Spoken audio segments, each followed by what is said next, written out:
Olá pessoal que assiste o meu canal, sejam todos bem-vindos nessa aula de língua portuguesa. E hoje temos, primeiro, antes, a vinheta, é claro. Professor Sério, difícil sério é gente da gente e faz o que a gente faz. Professor Sério. Fala, criaturinha de Deus. Hoje temos aqui língua portuguesa e vamos discutir na aula de hoje gêneros textuais, propaganda, TV, revistas, jornais, outdoor, conto e crônica. Professor Sério. Fala, criaturinha! Vamos conhecer os gêneros textuais, reportagem, conto e crônica. Então, a gente vê todos os dias a reportagem nas televisões, a gente ouve os contos, ou a gente lê esses contos, e também lemos e vemos em reportagens crônica. Então, qual a diferença desses três gêneros? Vamos ver, vamos discutir isso hoje. Vamos lá para a próxima página. O gênero textual é a forma como a língua é empregada nos textos em suas diversas situações de comunicação. Isso acontece de acordo com o seu uso. Temos gêneros textuais diferentes. A perguntinha que não se cala. Propaganda é um gênero textual? Claro que é, criaturinha. Propaganda é um gênero textual. Então, como gênero textual, nós temos presentes no nosso dia a dia a propaganda.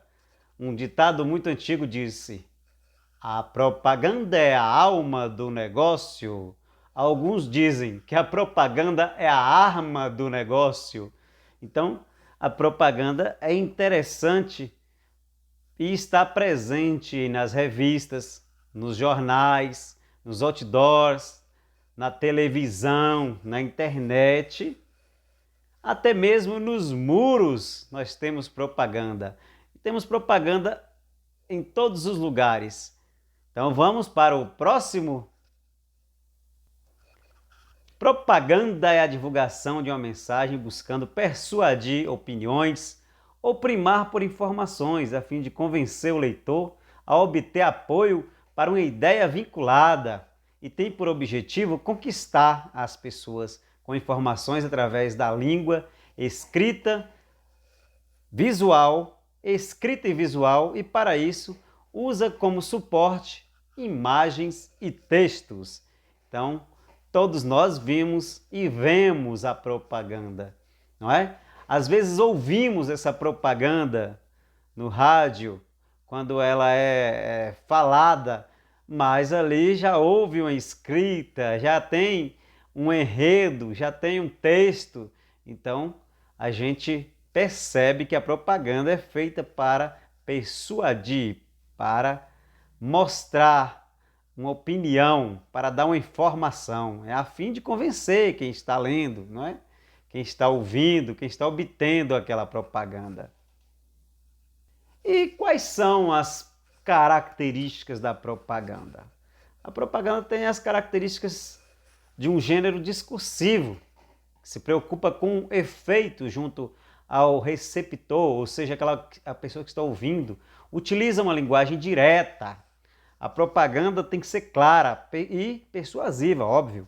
Então ela tem que mostrar para que veio, tem que dar informação e tem que ser direta.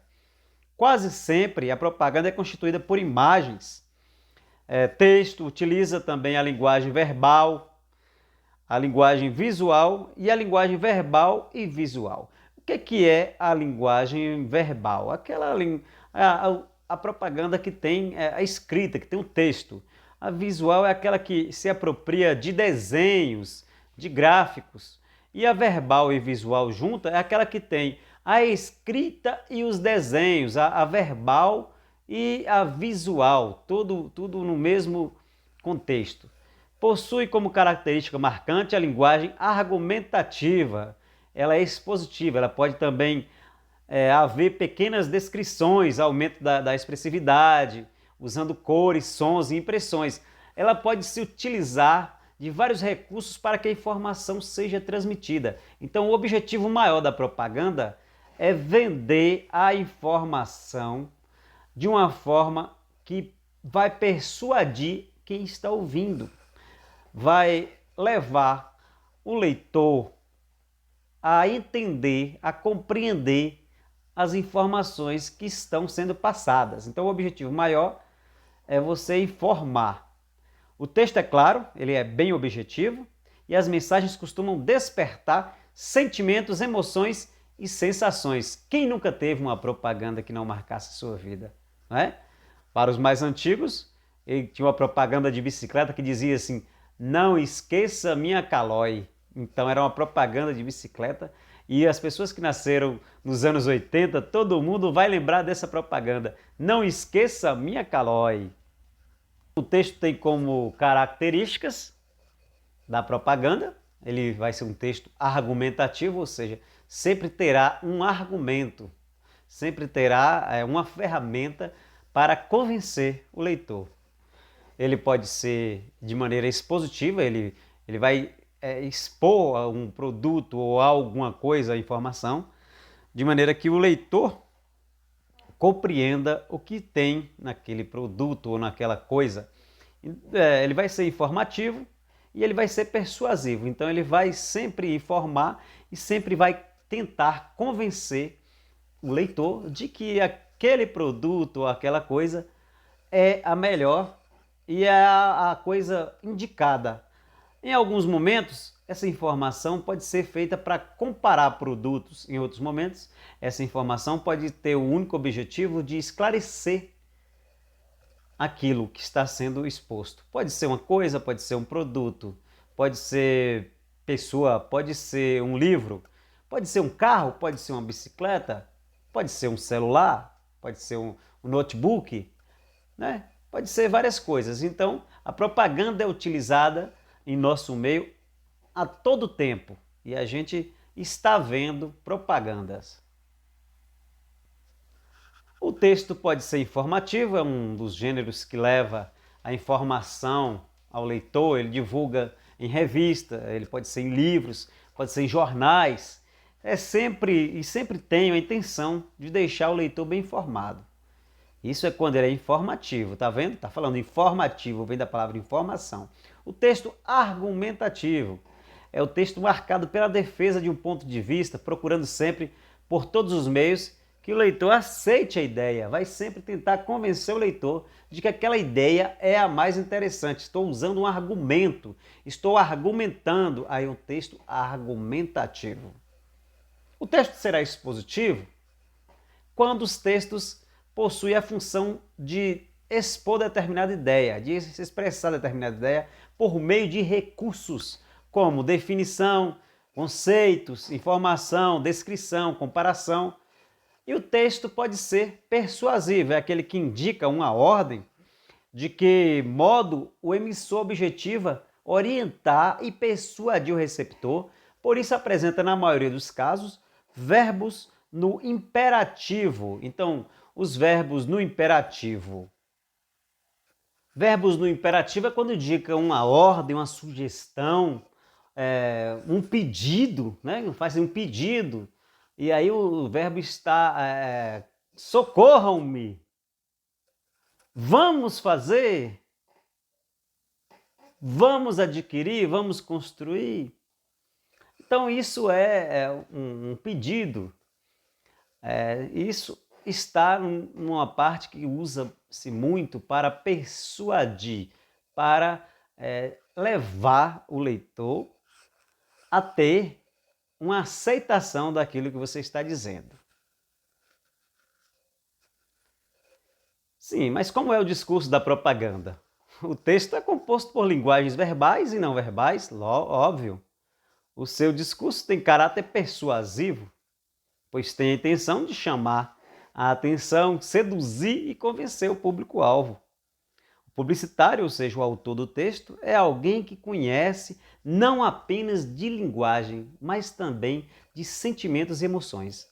Desta forma, para convencer, sensibilizar, chamar a atenção do leitor e recorrer sempre aos apelos emocionais. E vai sempre recorrer com palavras e imagens. No entanto, depende da argumentação para atingir seu objetivo. Então vai ser sempre comovente. O discurso da propaganda é para persuadir, ele vai comover o leitor de que aquilo é o mais certo a se fazer, o mais certo a seguir aquele exemplo.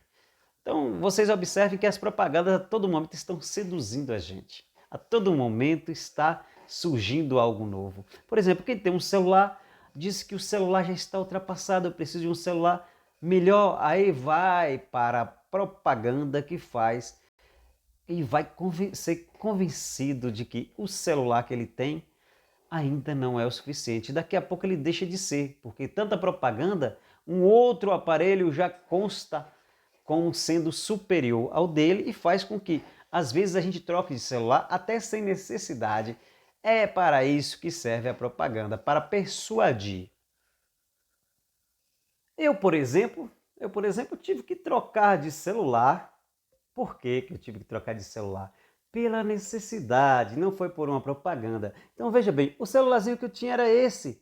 E esse celular não podia ser utilizado mais nas minhas aulas, porque eu precisava de um celular que filmasse, que transmitisse, que eu pudesse colocar no YouTube e que a gente pudesse ver a aula ao vivo. Então, o meu celular não permitia, não tinha esse recurso. Fui obrigado a obter um novo celular. Então, a propaganda muitas vezes poderia ser utilizada para isso, mas sem a propaganda eu fui obrigado a obter um novo celular. Sim, e como é organizado o discurso da propaganda? A propaganda tem primeiro o anunciado, que permite identificar de imediato o que, ou o que, no caso, está sendo anunciado, o objeto da propaganda. Depois nós temos o anunciante, que é aquele que vai anunciar. Por trás de todo anúncio há um anunciante, muitas vezes ele não está evidente no anúncio, né? O veículo do anúncio, né? Qual recurso que a gente vai utilizar? Os veículos da propaganda pode ser impresso, pode ser um veículo televisivo e cada um tem sua especificidade e o público atingido é bastante variado. E, por fim, o público-alvo. A quem aquela propaganda vai atingir? Para que estamos fazendo essa propaganda? O público-alvo procura conhecer o perfil de seu público, sempre vai ter para produzir anúncios capazes de persuadir e convencer os seus interlocutores. Então, quem é que vai receber essa propaganda? Quem é que vai receber a propaganda depois de pronta, de tudo certinho? É o público-alvo. Para quem eu estou fazendo a propaganda? Temos como exemplo aqui, quem conhece essa propaganda? O café da manhã que escolhemos juntos, Nescau.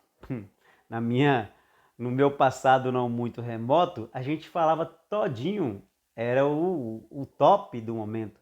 Hoje não, hoje é o Nescau, a propaganda se fez em cima do Nescau. E o todinho deixou basicamente de existir, quase ninguém fala, eu não ouço falar mais do todinho, mas tem a propaganda do Nescau. Primeiro usou o quê? Uma linguagem persuasiva, conquista você através das palavras. Depois vem a imagem, olha essa caixinha bonita, uma caixinha vermelha que desperta o interesse. A imagem produz um impacto visual. E, por fim, nós temos um texto que expõe a ideia de um café da manhã saudável.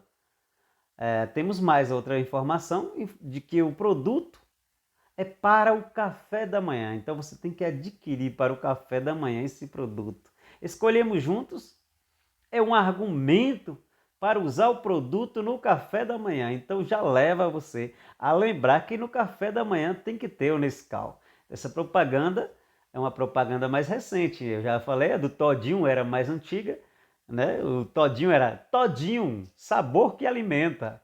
Então, o Nescau é o café da manhã que escolhemos juntos. Veja bem, para uma época ou para um público, valia aquela propaganda. Hoje já é essa outra propaganda porque eles pretendem e estão atingindo outro público. O argumento vem para outro público.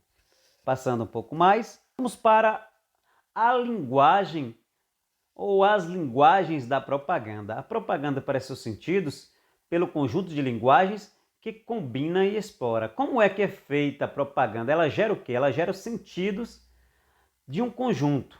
Né? Ela tem as linguagens próprias da propaganda. E a propaganda usa esses argumentos e vamos ver agora como é que ela usa isso. A linguagem visual. Vamos ver como é que ela usa a linguagem visual. A linguagem visual, tanto no uso de imagem como nos efeitos, produz no texto visual pelo tamanho, forma e pelas cores das letras, produz um sentimento ou uma ideia na pessoa que visualiza. Ela busca a emoção na transmissão daquela imagem, na visualização da imagem. Ela busca fazer com que a pessoa que esteja vendo sinta alguma coisa observando aquela imagem. Vamos ver o primeiro prato. Olha só. Quente. Quente. Qual a sensação?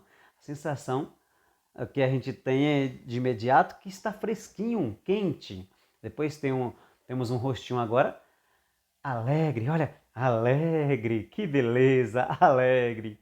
E, por fim, nós temos uma outra imagem com duas alianças simbolizando casamento. Olha só, desperta até vontade de casar, né? Que coisa mais bonita.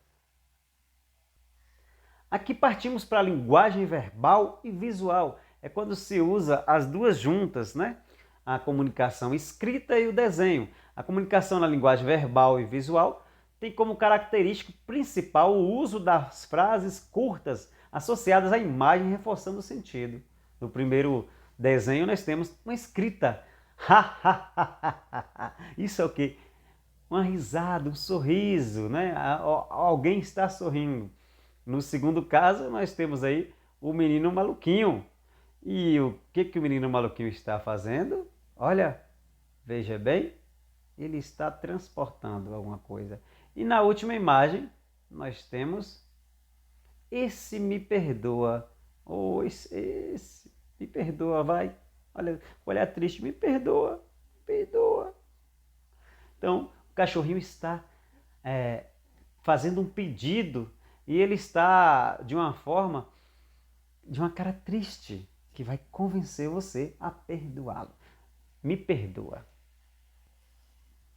Temos aqui agora a linguagem verbal. O texto formado apenas pela linguagem verbal tem como característica principal o uso de frases curtas. Por exemplo, operação lei seca, negociação fiscal 90%, 96 vezes, 18 vezes. Quer dizer, está apelando apenas com a escrita. A escrita aí está comunicando. E aí a gente chama isso de linguagem verbal. Passando um pouquinho mais, vamos ver os diversos meios de circulação da propaganda. Onde será que a gente circula a propaganda? Quais são os veículos que são utilizados para circular a nossa propaganda? Um exemplo aqui, outdoors. Os outdoors são aqueles quadros imensos que a gente coloca em paredes, em suportes, em madeira, ferro, de uma forma que fica num lugar em que tenha muita visualização. Eles são colocados em terrenos ao lado de estradas, nas ruas, avenidas, laterais de edifícios, facilitando a visibilidade das pessoas que passam, exercendo um impacto no público através da linguagem visual e verbal. Então, normalmente, no outdoor, o que nós temos aí? A propaganda de um shampoo. Olha que cabelo bonito que está fazendo a propaganda de um shampoo. Uma mulher no outdoor com um cabelo muito bonito e o shampoo, apelando aí que o tratamento do cabelo tem que ser feito por aquele shampoo. Então essa é uma propaganda, tem um apelo. Continuando um pouco mais, analise a propaganda nesse outdoor. Ele tem uma linguagem visual, porque tem a parte de desenho da fotografia e a parte verbal, que é a parte escrita dessa fotografia. É um caráter persuasivo, pois tem a intenção de chamar a atenção, seduzir, convencer o público-alvo através da figura da mulher de cabelos loiros, sedosos, forçando com o texto. Ser bonita é questão de decisão. Então veja bem que está sendo bem apelativa. Essa propaganda ela está apelando para que você consuma aquele shampoo, consuma aquele produto. Mais adiante nós temos revistas e jornais com outras propagandas.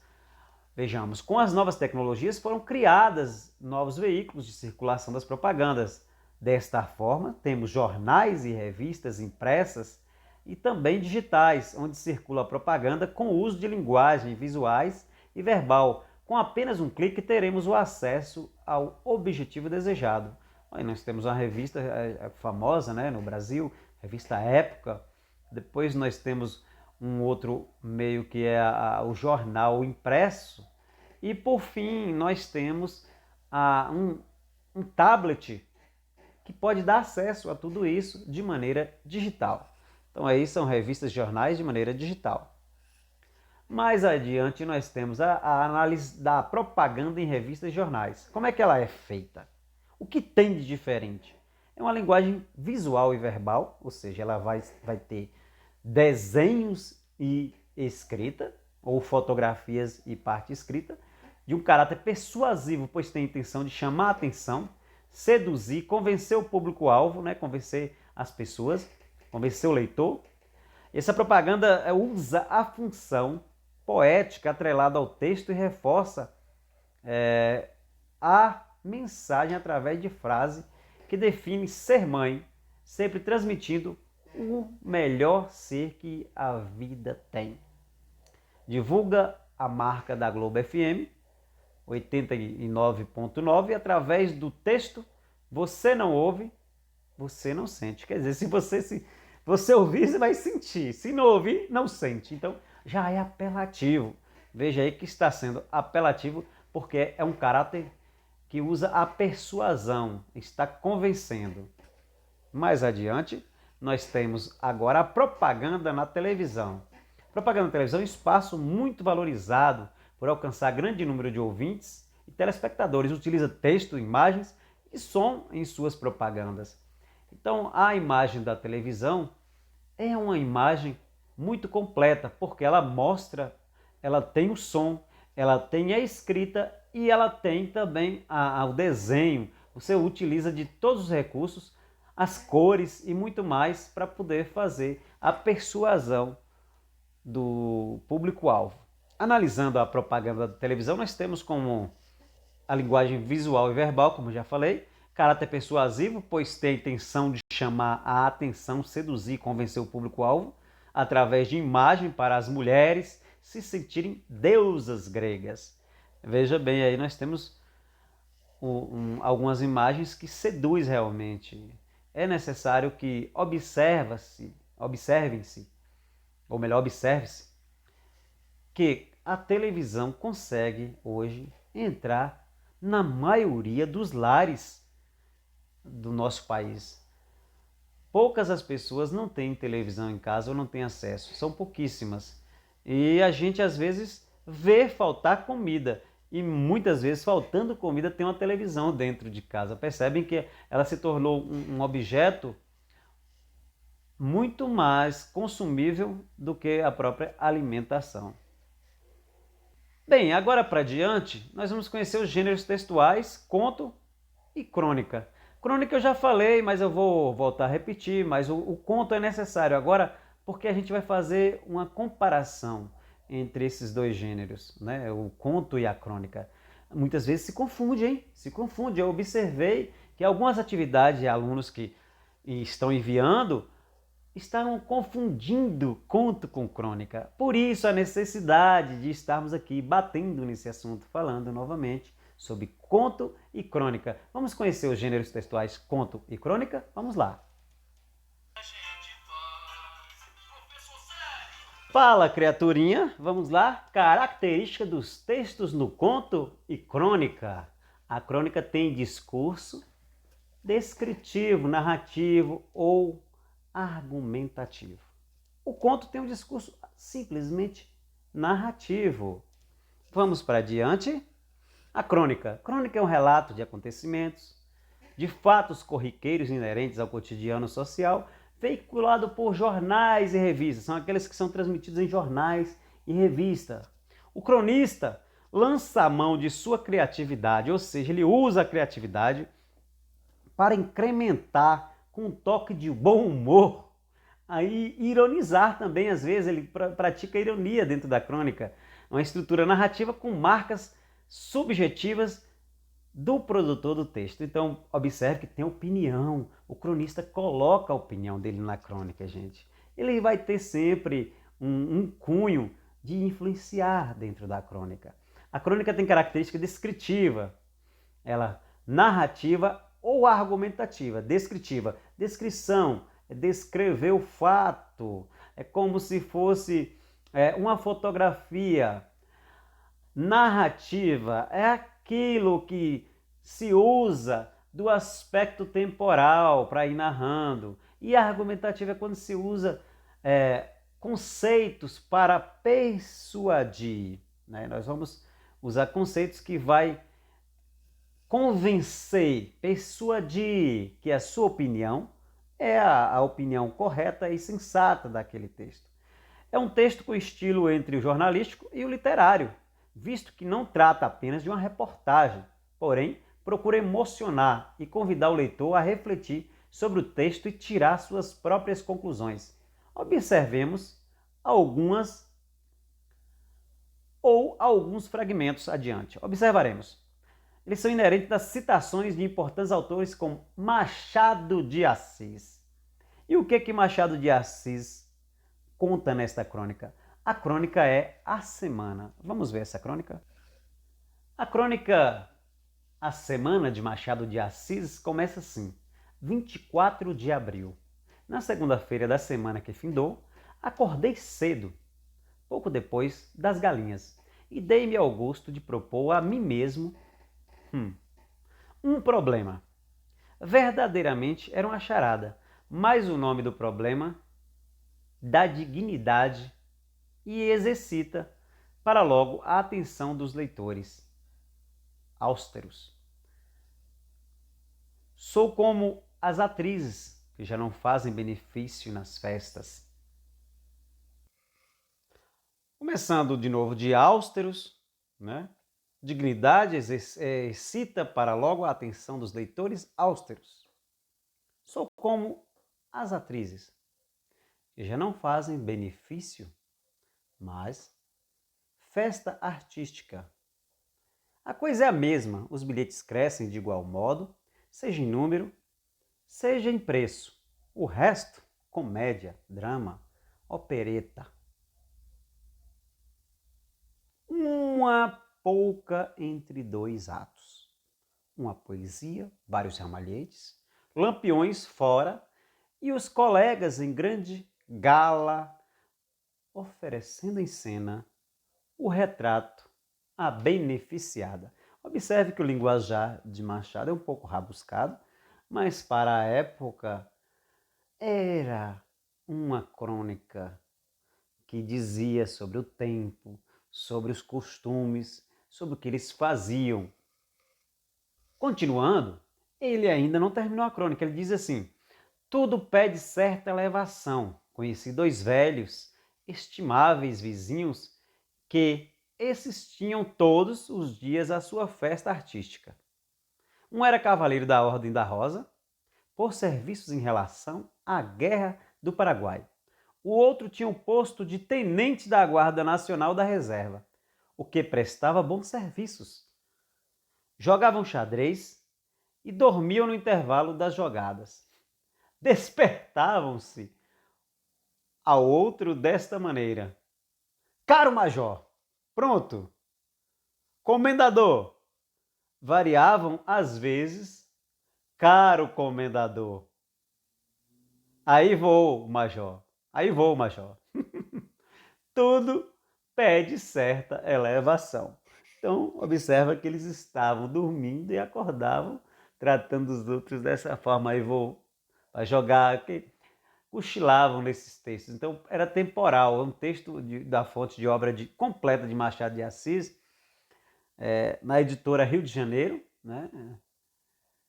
no período Nova Aguilar, o volume 3, isso em 1994, quando foi republicada, mas ela foi publicada originalmente em 1892. Observa aqui, tem muito tempo.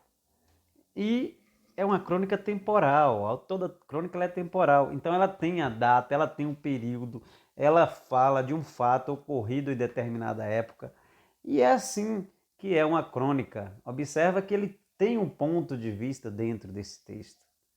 Ele narra até um fato engraçado, quando eles estavam jogando xadrez e dormiam no intervalo dos jogos. Aí acordavam assustados e falavam, lá vou eu, lá vou eu. É assim que é engraçado, isso é uma parte boa da crônica.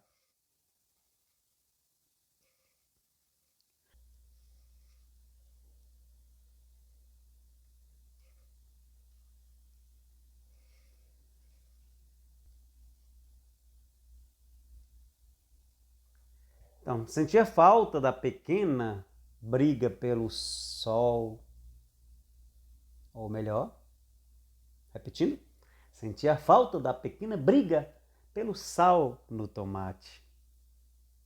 Meu jeito de querer bem. Acaso é saudade, senhora? Acaso é saudade, senhora? As suas violetas na janela, não lhes poupei água e elas murcham. Não tenho botão na camisa, calço a meia furada. Que fim levou o saca-rolha? Nenhum de nós sabe, nem a senhora. Conversar com os outros. Nenhum de nós sabe sem a senhora conversar com os outros. Bocas raivosas mastigando. Venha para casa, senhora, por favor. Então isso foi escrito por Vânia Duarte, que é uma graduada em letras da equipe Brasil Escola. É um conto também. Observa que esse conto pode ser verdadeiro e pode ser uma história fictícia. É conto, é um conto. Tem até um ditado popular que quem conta um conto aumenta um ponto.